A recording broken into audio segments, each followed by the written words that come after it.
बिस्मिल्लाहिर्रहमानिर्रहीम। अस्सलाम वालेकुम नादरीन, आप यूट्यूब चैनल देख रहे हैं। मैं इमरान खान हूँ। इस वक्त आपको बज़ाहिर पाकिस्तान की सियासत में एक अजीब सी खामोशी नज़र आ रही है। जेल से दो तरह की खबर रिपोर्ट हुई है इमरान खान साहब को लेकर। एक तो साकिब बशीर साहब ने और दीगर कुछ और लोगों ने यह दावा किया कि इमरान खान साहब खामोश हैं और गुज़िश्ता दो पेशियों पर ना उन्होंने अदालत के साथ बात की है, ना उन्होंने मीडिया के साथ कुछ ज़्यादा बात की है। इमरान खान साहब की ये खामोशी बड़ी मानी खेज़ है। क्या वो कुछ प्लान कर रहे हैं या इमरान खान साहब खामोशी से कोई पैगाम देना चाहते हैं? अभी इसके बारे में आप कुछ कह नहीं सकते। आखिरी जो उनकी जानिब से इतला आई थी वो पाकिस्तान तहरीक इंसाफ के वकला के हवाले से आई थी और उन्होंने बाहर आकर ये दावा किया था कि इमरान खान साहब का कहना है कि किसी किस्म की डील मैं नहीं करूँगा और किसी सूरत भी डील नहीं करूँगा।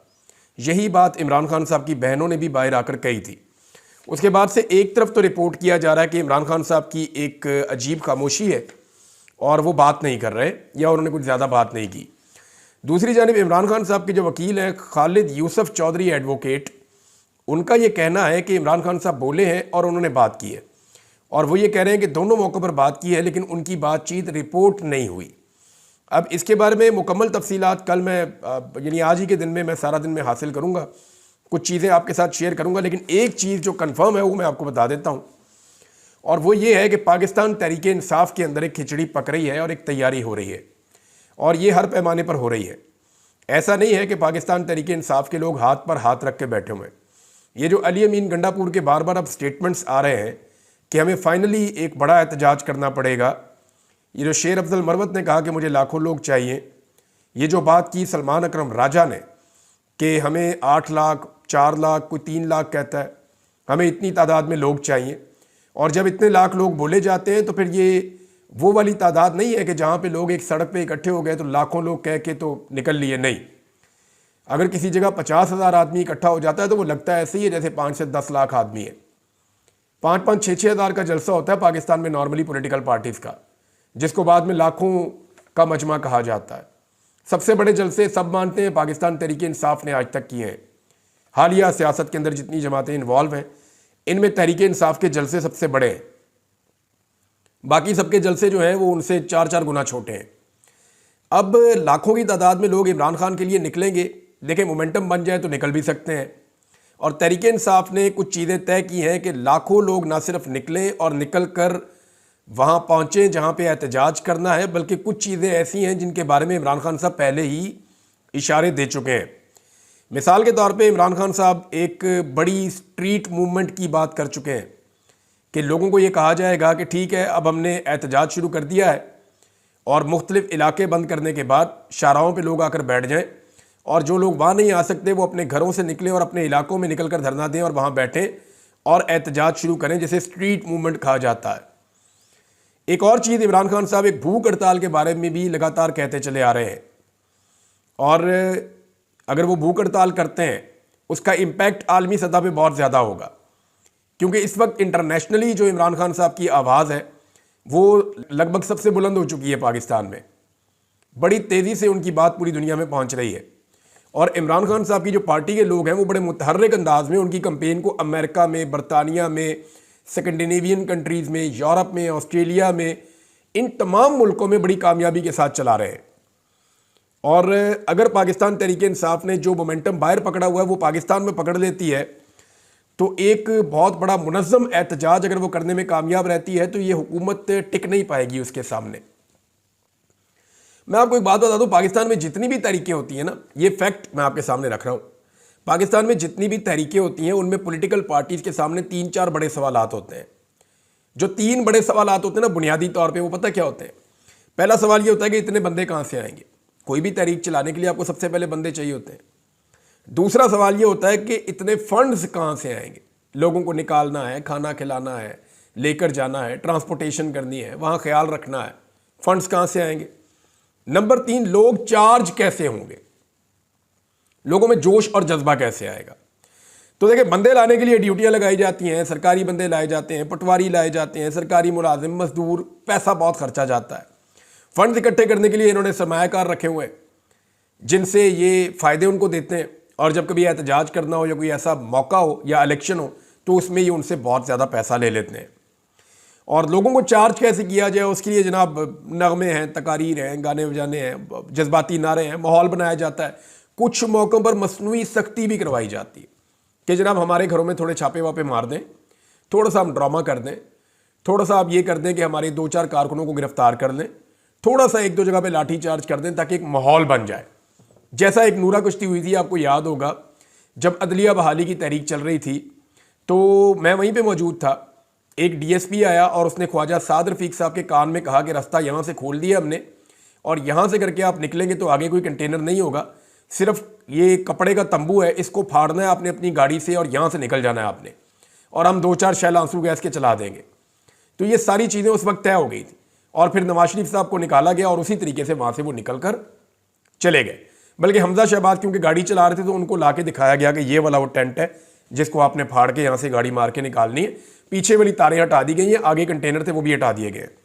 तो वो थोड़ी सख्ती करके माहौल बनाया जाता है ताकि लीडर जो है वो उसके लिए लोग और जज्बाती हो जाएं, लोगों को चार्ज किया जाता है।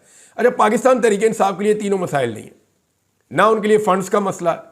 अब खैबर पख्तूनख्वा में कुछ लोग दावा कर रहे हैं कि जी फंड फलाने दिए, किसी ने नहीं दिए। मैं जानता हूँ फंड्स कहाँ से आए और फंड्स का पूरा हिसाब किताब मौजूद है, बल्कि जितने फंड्स खर्च हुए उससे ज़्यादा फंड्स आए।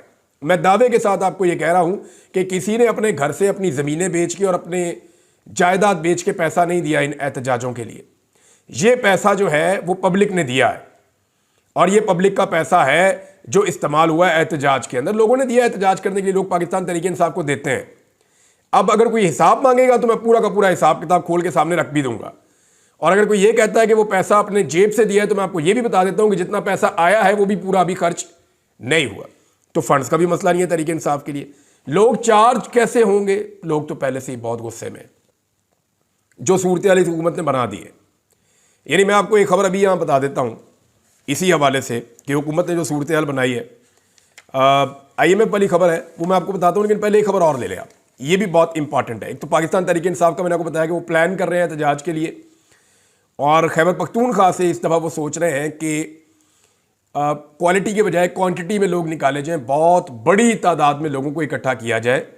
और जब खैबर पख्तूनख्वा से लाखों लोग पहुंचे तो उसके बाद पूरे पाकिस्तान से जो उनका पूरा एक प्लान है, जो इंतज़ार हुसैन पंजूथा साहब के पास था उस वक्त जब 4 और 5 तारीख को, ये प्लान एक्चुअली वही है, लेकिन इसकी एग्जीक्यूशन का टाइम जो है वो तब्दील हो गया। अगर पाकिस्तान तहरीक इंसाफ इसको एग्जीक्यूट कर सके तो अब इंटरनेशनल प्रेशर भी बढ़ता चला जा रहा है। सुप्रीम कोर्ट ऑफ पाकिस्तान में चीफ जस्टिस भी तब्दील हो चुके हैं, लिहाजा वहाँ पे जुल्म और ज्यादती के खिलाफ कोई तो थोड़ी बहुत आवाज़ उठेगी ना। पहले तो काजी साहब देखते नहीं थे, वो तो कहते थे किचन की गर्मी है, आप निकल जाएं जनाब, अगर आपसे गर्मी बर्दाश्त नहीं होती है, आप सख्ती बर्दाश्त नहीं कर सकते तो आप फिर छोड़ दें इसको। तो काजी साहब तो ऐसे कह के टाल देते थे। अब मामला ये है कि अब पाकिस्तान की खारजा पॉलिसी को बड़ा धचका लगा है। पहली मरतबा ऐसा हुआ है कि चाइना और पाकिस्तान के दरमियान कुछ ऐसे अल्फाज का इस्तेमाल हुआ या ऐसे जुमले का तबादला हुआ जो माजी में कभी नहीं हुआ। कम से कम मैंने तो अपने सहाफ़ती करियर में नहीं देखा, और बहुत सारे मेरे से सीनियर लोग हैं उन्होंने भी नहीं देखा। ये हुआ क्यों? देखिए, इसमें कुछ लोग ये भी रिपोर्ट कर रहे हैं कि चाइना को तशवीश बढ़ती जा रही है पाकिस्तान में जो चीनी शहरियों के साथ लगातार दहशतगर्दी के वाक़यात हो रहे हैं और पाकिस्तान उन्हें रोकने में नाकाम है। दूसरा, पाकिस्तान का पूरा फोकस जो है वो पाकिस्तान तहरीक इंसाफ को दबाने में है। दहशतगर्दी के ऊपर क्या उस तरह का फोकस है, तो ये सवालात भी अपनी जगह पे मौजूद हैं। अब चाइना को सामने बिठाकर इसहाक डार कह रहे हैं जी चीनी जितने मर्जी यहाँ पे मारे जाएं, चीन की पाकिस्तान के बारे में पॉलिसी है कि बंदे जितने मर्जी मरे, हम सरमायाकारी भी करेंगे और हम इनकी सपोर्ट भी करेंगे पाकिस्तान की। उन्होंने कहा नहीं जी नहीं, हमारे बंदे, हमारे शहरी हमारी प्रायोरिटी हैं, हमारे सदर ने ऐसी कोई बात नहीं की, हम किसी मुल्क को भी इस्तिस्ना नहीं दे रहे, तमाम मुल्क हमारे लिए एक जैसे हैं। उसके बाद जो है वो एक पाकिस्तानी फॉरेन ऑफिस की तरफ से भी एक स्टेटमेंट आया। तो चीन और पाकिस्तान के ताल्लुकात को अगर मैं बहुत मोहतात रहकर भी बात करूं तो इसके अंदर सर्द मोहरी है, ये आगे नहीं बढ़े, ये कुछ पीछे आ गए हैं। इसहाक डार साहब वो आदमी है, ये जिस चीज़ को हाथ लगाते हैं ना ऑलमोस्ट तबाही करते हैं। इन्होंने मईशत को हाथ लगाया सन 2013 के बाद, मईशत को ऐसा तबाह किया अभी तक खड़ी नहीं हो रही। यही वो आदमी है ना जब IPPs आपके लग रहे थे, महंगे तरीन बिजली के कारखाने लगा रहे थे, इसहाक डार साहब थे, वो कारनामा इनका है। तो अब तक पाकिस्तान खड़ा नहीं हो रहा। जनरल बाजवा ने हम सबको सहाफियों को बिठा के कहा कि पाकिस्तान की मईशत के लिए सबसे बड़ा कोई मुजरिम है तो इसहाक डार है। फिर उसी जनरल बाजवा ने इसहाक डार को बुला के जो मईशत बाकी बच गई थी, इमरान खान ने थोड़ी बहुत खड़ी की थी, वो भी तबाह करवा दी। अब जब मईशत मुकम्मल तौर पे तबाह हो गई, बर्बाद हो गई, उसकी मैं भी आपको मिसाल देता हूं, तो डार साहब को अब दिया गया वजारत खारजा का कलमदान कि जनाब अब ये भी आप तबाह कर दें। तो उसकी ऐसी तबाही फेरी है कि पूरी तरह से अमरीकी कैंप में जाकर पाकिस्तान लेट गया है। और चीन जिसके साथ पाकिस्तान के मिसाली ताल्लुकात होते थे, अब वैसे ताल्लुकात पाकिस्तान के चीन के साथ नहीं है। इस वक्त सदर पाकिस्तान को दौरा चीन में जाना था, लेकिन खबर आती है कि उनके पांव पे मोच आ गई है। अब इसकी 2-3 वजूहत हो सकती हैं। एक तो हो सकता है कि सदर मुमलिकत वाकई में उनके पांव पे चोट लग गई हो, एक ऑप्शन ये है, लेकिन अभी तक कोई उसकी कोई तस्वीर नहीं आई, उसका मेडिकल नहीं आया, कोई ऐसी चीज़ नहीं आई, लेकिन सदर पाकिस्तान है। हो सकता है उनके पांव में वाकई मोच आ गई हो या फ्रैक्चर आ गया हो। दूसरा, ऐसा तो नहीं है कि सदर पाकिस्तान का जो चीन का मुबैना दौरा है, जो उनको करना था, जो अब वो नहीं कर रहे, इस दौरे की सूरत में जो शरीफ खानदान का मिशन है अमेरिका का, वो ख़राब हो जाता। क्योंकि शरीफ खानदान इस वक्त अमेरिका के कदमों में बैठे हुए हैं और उन्हें इस बात का शुबा है कि शायद डोनाल्ड ट्रंप अब इलेक्शन जीत जाएगा। वरना आपको याद होगा कि पिछली मरतबा जब इलेक्शन था तो डेमोक्रेट्स को नून लीग खुलकर सपोर्ट कर रही थी। डेमोक्रेट्स के साथ नून लीग खड़ी हुई थी, तस्वीरें पोस्ट करते थे, बताते थे और खुलकर कहते थे हम डेमोक्रेट्स को सपोर्ट कर रहे हैं। लेकिन नून लीग ने इस मरतबा डेमोक्रेट्स की सपोर्ट के अंदर कोई पोस्ट नहीं लगाई। नून लीग अपने आप को मोहतात रखे हुए है। शायद उन्हें लगता है कि डोनाल्ड ट्रंप जीतने वाला है। डोनाल्ड ट्रंप से इनकी मुलाकात हो नहीं पा रही। दूसरा, जो पाकिस्तानी ओवरसीज है अमेरिका में, उन्होंने डोनाल्ड ट्रंप से गारंटी ली है कि जनाब हम आपको सपोर्ट करेंगे, आप पाकिस्तान में जमहूरियत के लिए आवाज़ उठाएंगे और इमरान खान के साथ होने वाली ज्यादतियों को बंद कराने में आप अपना किरदार अदा करेंगे। अब वहां पे एक अलग सिचुएशन बनी हुई है। अब ये सारे भाई मिलके जो हैं वो मिशन अमेरिका के ऊपर है। ऐसे में अगर चीन चले जाए सदर जरदारी तो इम्पैक्ट खराब हो सकता है, एक ये रीज़न भी है। दूसरा, इस वक्त चीन का दौरा करना जब इस तरह की बयानबाजी हो रही है तो ये भी सदर के लिए एक मुश्किल चीज़ है। तो पाँव में मोच आ जाना, इसके ऊपर सवालात लोग उठा रहे हैं।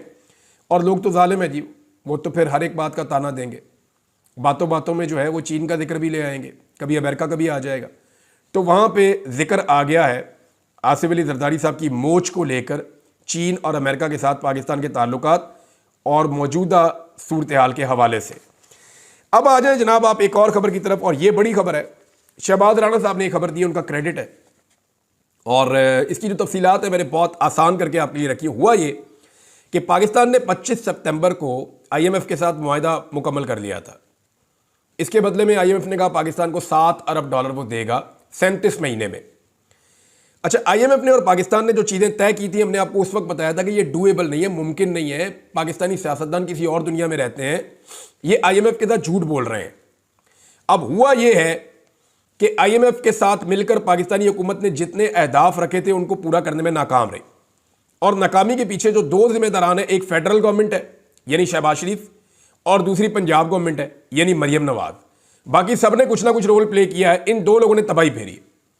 पंजाब जो है वो पैसा खर्च करने से बाज नहीं आ रहा, वो इजाफी खर्चे करता जा रहा है और इस तरह के मनसूबे लेकर आ रहा है जिससे उनकी ज़ाती तशहीर हो। उसकी वजह यह है कि पंजाब बहुत ज़्यादा डरा हुआ है पाकिस्तान तहरीक इंसाफ की मकबूलियत से, और तहरीक इंसाफ की मकबूलियत बढ़ती जा रही है और वो पैसा खर्च करते जा रहे हैं। ये सरकार का पैसा है, वो अपनी सियासी बचत के लिए, अपनी सियासी बका के लिए खर्च कर रहे हैं और ये जो खर्चा है ये पाकिस्तान को महंगा पड़ रहा है। लिहाजा IMF के साथ जो डील की है वो पहली तिमाही में ही फारग हो रही है, यानी 4 महीनों के अंदर अंदर। ऐसा पहले कभी नहीं हुआ कि IMF के साथ कोई डील हुई हो और होने के 1 महीने के अंदर अंदर ही वो डील फारिग हो गई हो। यानी ये तिमाही तो चल रही है ना हमारे बजट की, अब उसके बाद शशमाही चल रहा है, 4था महीना। तो 25 सितंबर को जो डील हुई थी वो 1 महीने के बाद अब पूरी तरह खतरे में है। हुकूमत के बाद 2 रास्ते हैं। एक रास्ता यह है कि हुकूमत अपनी गलती माने, दोबारा IMF के पास जाए, उनसे माफ़ी मांगे और उन्हें यह कहे कि जनाब दोबारा बैठ जाते हैं, हम इस काबिल नहीं हैं जो बातें हमने कर दी थी, लिहाजा हमारे लिए कोई रास्ता निकालिए सरकार। इस पे तो IMF मानने का नहीं, बहुत मुश्किल लगता है, बहुत मुश्किल लगता है। हो सकता है शरीफ खानदान इसके लिए मिन्नतें कर रहे हो इस वक्त अमेरिका की, बाकी लोगों की, कि यार अल्लाह का वास्ता हमारी बात मनवा दें IMF से, तो IMF को किसी बात पे ले आए। तो एक रास्ता तो यह है कि IMF को किसी तरह मनाए कि जनाब बड़ी मेहरबानी है आपकी। हालांकि IMF पहले ही नहीं मान रहा था, उन शराइत पे भी नहीं मान रहा था और बड़ी सख्त शराइत थी, लेकिन पाकिस्तान वो पूरी नहीं कर पाया। अब 2 रास्ते हैं, या तो IMF की मिन्नत तरला करके दोबारा नई शराइत रखें अपने अहदाफ को तब्दील करें।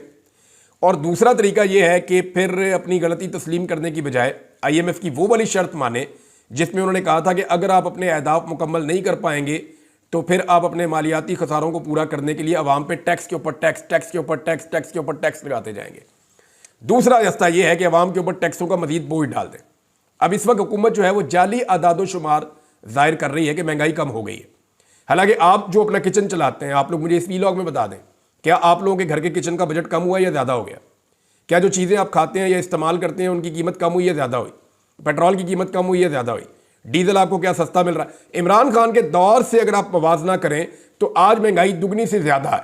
बिजली की कीमत 4 गुना बढ़ चुकी है इमरान खान साहब के दौर से लेकर अब तक। बाकी चीज़ों की कीमतें भी आपके सामने हैं। लिहाजा महंगाई कम करने का सिर्फ प्रोपेगेंडा किया जा रहा है ताकि जब बढ़ाई जाए तो लोगों को कहा जाए देखिए हमने पहले भी रिलीफ दिया था, हम दोबारा रिलीफ देंगे। ये अवाम को एक मरतबा फिर बेवकूफ़ बनाने की कोशिश करेंगे और महंगाई के नाम पर लोगों को जो है वो धोखा दे रहे हैं। अब एक ही रास्ता है कि IMF हमें माफ़ी दे दे और ये मान ले कि ये नकम्मे हैं, नालायक हैं, नकट्टू हैं, ये मुल्क नहीं चला सकते और ये अहदाफ पूरे नहीं कर सकते। लिहाजा इनके लिए जो ना इम्तिहान आसान कर दिया जाए।